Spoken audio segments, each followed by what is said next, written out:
Education classes में आप सभी का स्वागत है।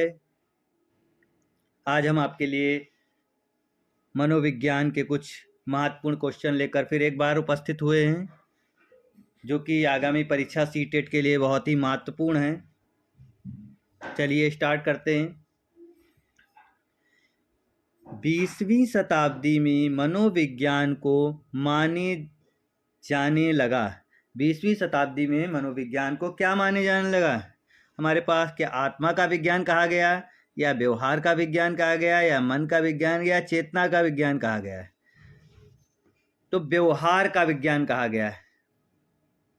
बी आंसर हमारा राइट आंसर हो जाएगा, व्यवहार का विज्ञान। विकास का अर्थ है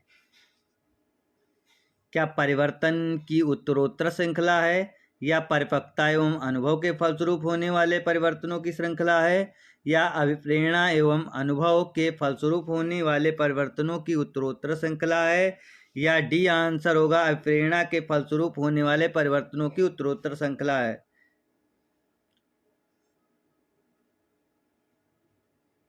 राइट आंसर हमारा हो जाएगा सी आंसर, अभिप्रेरणा एवं अनुभव के फलस्वरूप होने वाले परिवर्तनों की उत्तरोत्तर श्रृंखला है।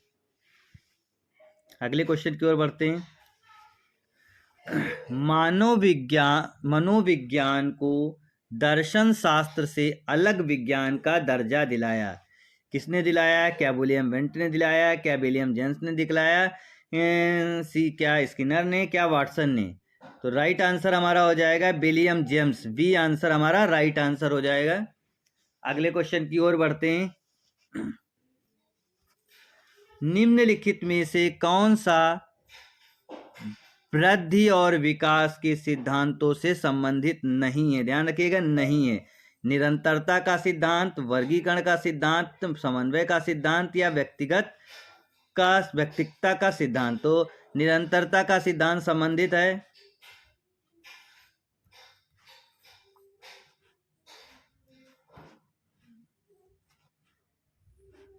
समन्वय का सिद्धांत भी, व्यक्तिकता का सिद्धांत भी। तो बी आंसर हमारा राइट आंसर हो जाएगा, वर्गीकरण का सिद्धांत।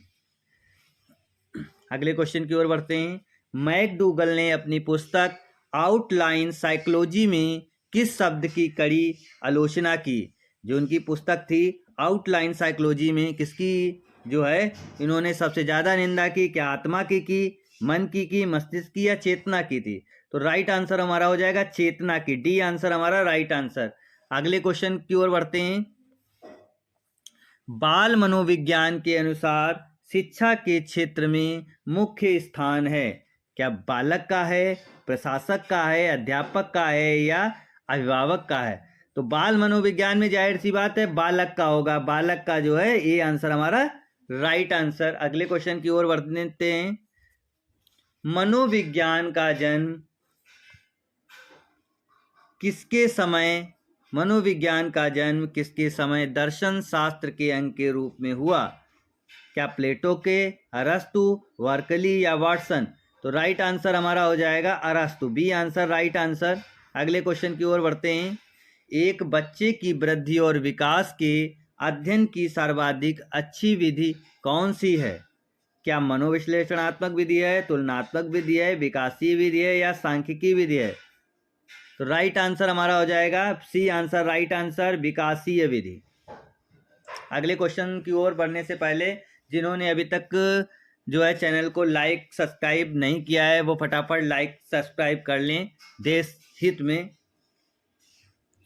यहाँ पर आपको शिक्षक और शिक्षिका बनने के लिए महत्वपूर्ण क्वेश्चनों का समावेशन मिलता है। अगला क्वेश्चन, शिक्षा मनोविज्ञान के मुख्य तत्व हैं। क्या शिक्षार्थी है, सीखने की प्रक्रिया है, अध्यापक है, सभी है? तो जाहिर सी बात है शिक्षार्थी भी होगा शिक्षा मनोविज्ञान के तत्व में, सीखने की प्रक्रिया भी होगी, अध्यापक भी होगा, और सभी, यानी इसका मतलब राइट आंसर हमारा हो जाएगा डी आंसर राइट आंसर, सभी। अगले क्वेश्चन की ओर बढ़ते हैं।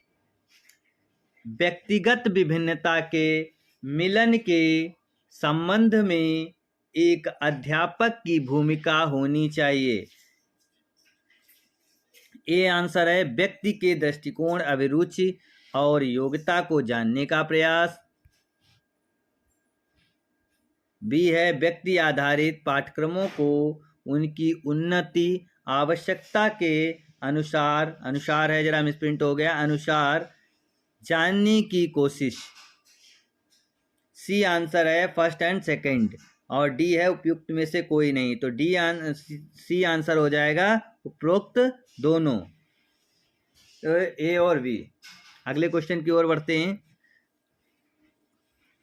सर्वप्रथम मनोविज्ञान को किस विषय के अध्ययनकर्ता के रूप में स्वीकार किया गया है? क्या मन के रूप में, आत्मा के रूप में, चेतना के रूप में, व्यवहार के रूप में? तो राइट आंसर हमारा हो जाएगा आत्मा के रूप में, बी आंसर राइट आंसर। अगले क्वेश्चन की ओर बढ़ते हैं। निम्नलिखित में से कौन सा मूल्यांकन के त्रिकोण का भाग नहीं है? त्रिकोण का भाग नहीं है। शैक्षिक उद्देश्य, मूल्यांकन, शिक्षण अनुभव, अधिगम अनुभव। तो शिक्षण अनुभव, सी आंसर राइट आंसर। अगले क्वेश्चन की ओर बढ़ते हैं। निम्नलिखित में से कौन सी समस्या शिक्षा मनोविज्ञान के क्षेत्र में आती है? क्या शिक्षकों की अनुपस्थिति, विद्यालयों में बच्चों का कम नामांकन, शिक्षा का गिरता स्तर, शैक्षणिक पिछड़ापन? तो डी आंसर हमारा राइट आंसर हो जाएगा, शैक्षणिक पिछड़ापन।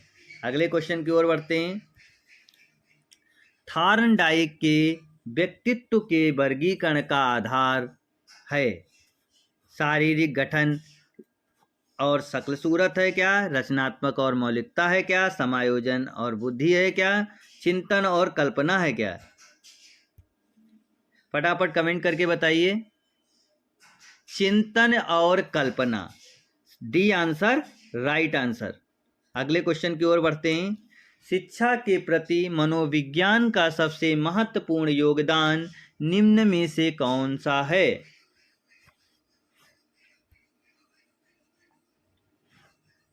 तो डी आंसर हमारा राइट आंसर हो जाएगा, अध्यापक द्वारा उचित शिक्षण विधियों को अपनाने में सहायक होना। अगले क्वेश्चन की ओर बढ़ते हैं।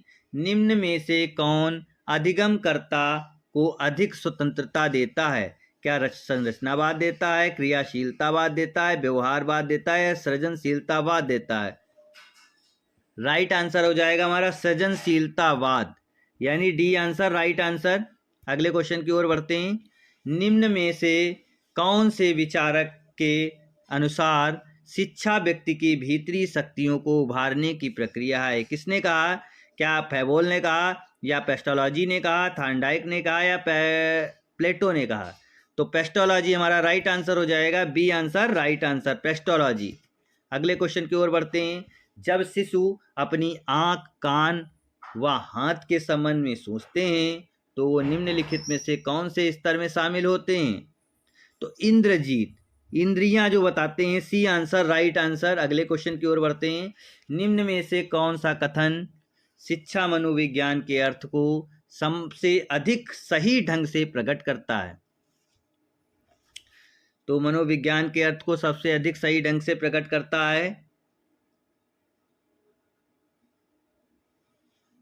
डी आंसर राइट आंसर हो जाएगा। यह शिक्षा के मनोवैज्ञानिक आधार प्रदान करता है, आधार प्रदान करता है। डी आंसर हमारा राइट आंसर हो जाएगा। अगले क्वेश्चन की ओर बढ़ते हैं। निम्नलिखित में से किसका नाम सुजन शास्त्र के पिता से जुड़ा है?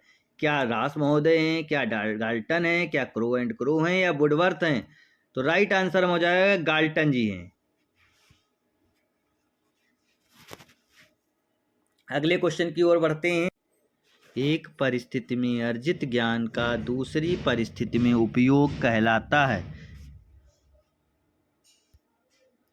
क्या सीखने की विधियां, सीखने में स्थानांतरण, सीखने में पठार, सीखने में रुचि? तो राइट आंसर हमारा हो जाएगा सीखने में स्थानांतरण, बी आंसर राइट आंसर। बढ़ते हैं अगले क्वेश्चन की ओर। अनुभव द्वारा व्यवहार में परिवर्तन कहलाता है? अनुभव द्वारा व्यवहार में परिवर्तन क्या स्मृति कहलाती, सीखना कहलाता है, प्रेरणा कहलाती, या चिंतन कहलाता है? तो राइट आंसर हो जाएगा सीखना। अगले क्वेश्चन की ओर बढ़ते हैं। मनोविज्ञान का शिक्षा के क्षेत्र में सबसे बड़ा योगदान है। विषय केंद्रित शिक्षा, शिक्षक केंद्रित शिक्षा, क्रिया केंद्रित शिक्षा, बाल केंद्रित शिक्षा। तो राइट आंसर हमारा हो जाएगा बाल केंद्रित शिक्षा, डी आंसर राइट आंसर। बढ़ते हैं अगले क्वेश्चन की ओर। अधिगम में डॉट डॉट ने प्रभाव का नियम दिया था। तो किसने दिया था? थार्नडाइक महोदय ने दिया था, डी आंसर राइट आंसर। बढ़ते हैं अगले क्वेश्चन की ओर। अंतर्मुखी, बाह्यमुखी तथा उभयमुखी व्यक्तित्व का वर्गीकरण डॉट डॉट द्वारा किया जाता है। तो युंग महोदय द्वारा किया जाता है, बी आंसर हमारा राइट आंसर। ये आपके टॉप 25 क्वेश्चन सीटेट के लिए आधारित, पेडागॉजी आधारित क्वेश्चन थे, जो आपके लिए बहुत विशेषकर बहुत ही महत्वपूर्ण हैं। नए वीडियो देखने के लिए आप चैनल को सब्सक्राइब कर लें और बेल आइकॉन को प्रेस कर लें नोटिफिकेशन सबसे पहले पाने के लिए। आज के लिए इतना ही, फिर कल मिलेंगे दोबारा नए वीडियो के साथ। तब तक के लिए जय हिंद, जय भारत।